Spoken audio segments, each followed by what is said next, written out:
Assalamualaikum warahmatullahi wabarakatuh. Selamat berjumpa kembali Bapak Ibu Guru Hebat. Alhamdulillah kita dapat bertemu kembali dalam rangka untuk membahas tentang bagaimana strategi penerapan Merdeka Belajar pada satuan tingkat pendidikan menengah atas. Disajikan oleh saya, Dr. Andes Rahmat Basuki, staf pengajar SMA Negeri 1 Bumiayu.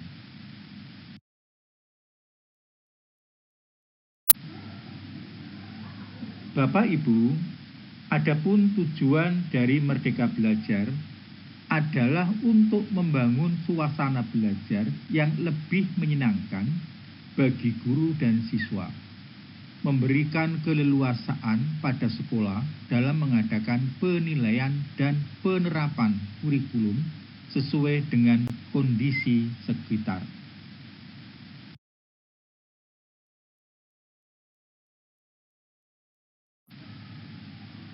Adapun yang dimaksud dengan strategi yaitu upaya atau cara yang dilakukan dalam rangka mencapai sebuah tujuan.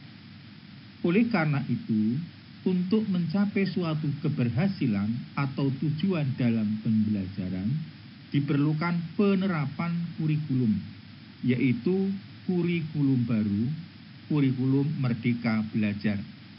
Diperlukan langkah dan cara yang tepat di dalam praktiknya.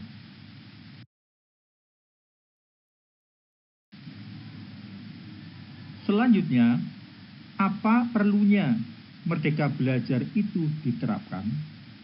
Alasan yang pertama adalah memberikan dorongan atau memotivasi dari dalam atau intrinsik. Yang kedua, yaitu perlunya pengembangan kemandirian. Yang ketiga, yaitu pemahaman yang mendalam. Adapun yang keempat, yaitu meminimalisir rasa tidak nyaman, memberikan kepuasan belajar bagi guru dan siswa, mewujudkan tanggung jawab sosial, dan prospek atau harapan masa depan yang lebih baik. Berikutnya tentang pembelajaran yang berkelanjutan, serta dengan penerapan Merdeka Belajar mampu meningkatkan kreativitas siswa.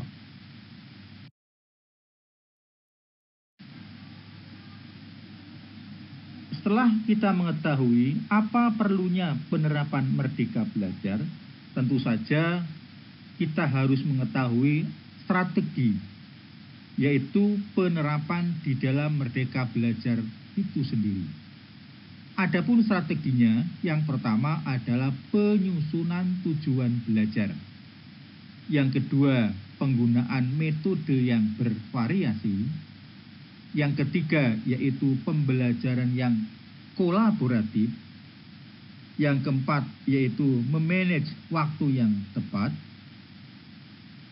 Perlunya dukungan dari guru. Kemudian pembelajaran yang berbasis proyek, pembelajaran yang berpusat pada siswa, dan tidak lupa melibatkan orang tua atau wali. Selanjutnya adalah evaluasi dan penilaian berbasis kinerja. Yang terakhir adalah sistem mentorship atau bimbingan pribadi. Itulah beberapa strategi yang perlu dilakukan ketika kita akan menerapkan Merdeka Belajar.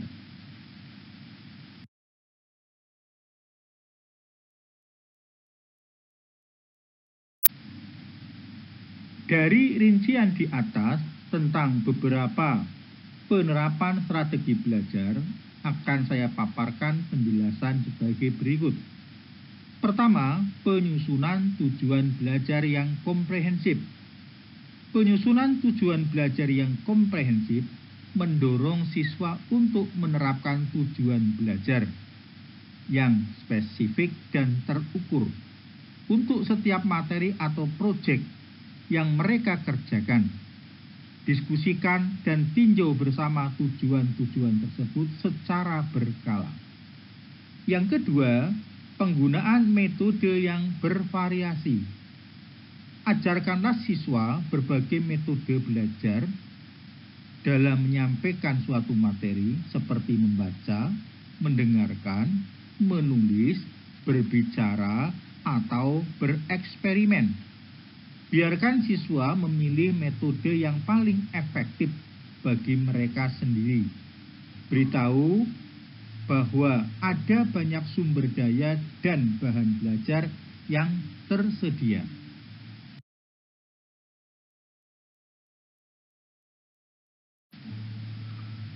Yang ketiga adalah pembelajaran kolaboratif.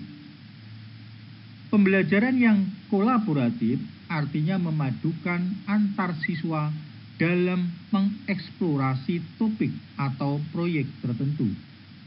Fasilitasi diskusi kelompok atau proyek bersama yang memungkinkan siswa belajar satu sama lain. Bantu siswa mengembangkan keterampilan sosial dan kerja sama. Yang keempat adalah manajemen waktu yang tepat. Bantu siswa merencanakan jadwal belajar mereka sendiri. Ajarkan mereka keterampilan manajemen waktu untuk menghindari penundaan dan peningkatan produktivitas. Dorong mereka untuk menetapkan tanggal waktu untuk tugas-tugas dan proyek pribadi mereka.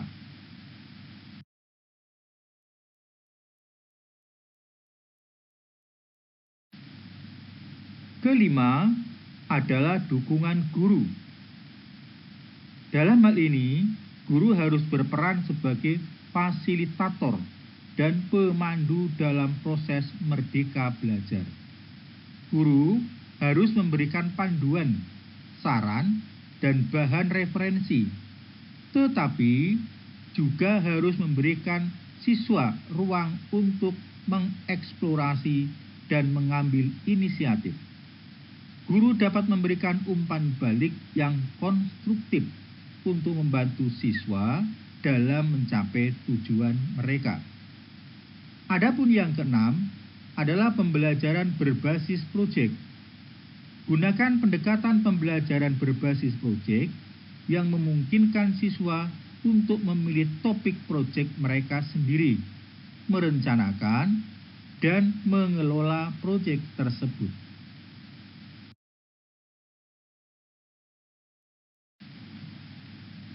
Bapak Ibu yang saya hormati, selanjutnya langkah yang ketujuh, yaitu pembelajaran harus berpusat pada siswa. Jadikan siswa sebagai pusat pembelajaran. Guru berperan sebagai fasilitator. Dukung siswa dalam menjelajahi topik yang menarik bagi mereka. Selanjutnya langkah yang ke-8, gunakan metode evaluasi yang lebih fokus pada kinerja seperti tugas proyek, portofolio, atau presentasi daripada hanya sekedar ujian tertulis.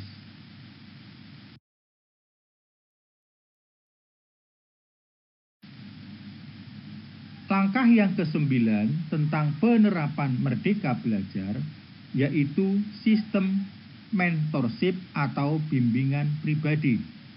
Berikan mentor atau pembimbingan pribadi yang dapat membantu mereka merencanakan tujuan belajar, memberikan arahan, dan memberikan dukungan. Langkah yang berikutnya yaitu yang ke-10, melibatkan orang tua. Orang tua harus dilibatkan dalam penerapan merdeka belajar demi tercapainya tujuan belajar yang diinginkan. Bapak Ibu guru yang saya hormati, sebetulnya masih banyak lagi langkah yang perlu ditempuh